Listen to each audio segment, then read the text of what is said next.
Pour a glass of craft beer, we can do this. Yeah. I want to touch on both your backstories. Touch on it. Just touch on it. Briefly. Ever so gently. No, gently. Just touch on it. How did you guys get into beer? Like, how did you both end up where you are? Like, how did you start My brewing? mammy used to. How did you get here? I don't even know his story. Well, some of it.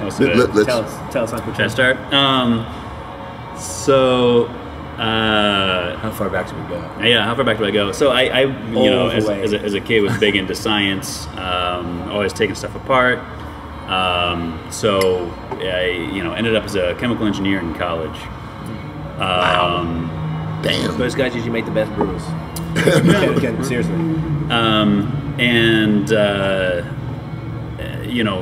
Finding work when I graduated in 2008, the Great Recession, as they called it, was rough. But I managed to, I thought I was going to be making ethanol in Iowa, to be honest.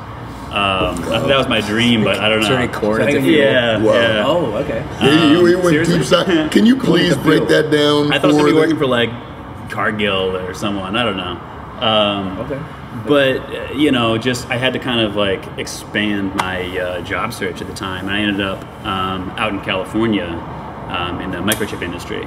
Right. So I was working in Silicon Valley, and so that got me out to California. The market was still tough, so I was only contract engineering at the time. So eventually, Get looked down upon? It's actually smart. It did by me. It got looked down upon me because I didn't have a solid job. I need that annual leave, fam. So like the contract ends and they keep like renewing it, and they're like, we're out of money, and I was like, well, that sucks. So I was like, well, now what do I do with my life? And I thought San Diego looked cool, so I moved down to San Diego.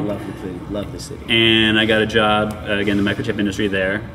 But just the beer scene in San Diego was already very well established, and I just fell in love with it. And I was like, this is so cool. And the more I learned about it, the more fascinated I became. And I started home brewing, and the more I realized that it was literally chemical engineering, which is just fluids manufacturing. Damn. And I was like, not sexy. I've got to be a part of this.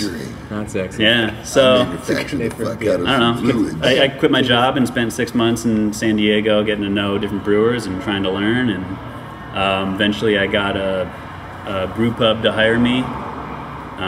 Which one? We were just there like last week. Yeah, so it's no longer running, but it's Rock Bottom down there. It's kind of like a self-fulfilling prophecy. Yeah. Well, there's a lot of them. Well, there's just one location shut down. Right. When I was at shut down, but the head brewer is now head brewer at Hess Brewing, which is a great brewery.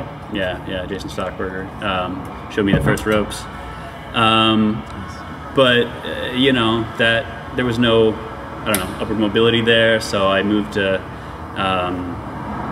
Los Angeles to work for a startup brewery as the first shift brewer hired, and it was Golden Road Brewing, so it doubled in size every year. Before the eventually, oh yeah. What up, John? That's my boy. Yeah, John Carpenter was the second person to give me a shot and train me. The beer I feel hobbit. I've heard about that's like every single podcast. Dude, because Naga and him are like, they have a bromance. And then they talked about him on Indie as well. Okay, so he's everywhere. Yeah. If you have stainless steel to put in your building, he can probably checks on shit and swings from stuff. All right. But yeah, so I've been in the LA beer scene since 2011. No problem. And Ting and Jeremy were like of Eagle Rock Brewing were like my first friends here in Los Angeles. Cool. They were so supportive of this young brewer moving in here. But that's great. I learned a lot, and then the devil came knocking. And then and then Porter asked me if I'd ever think about making a change, and I said, I don't know how I even got your number. I said yes. But I called, and you were like, yeah.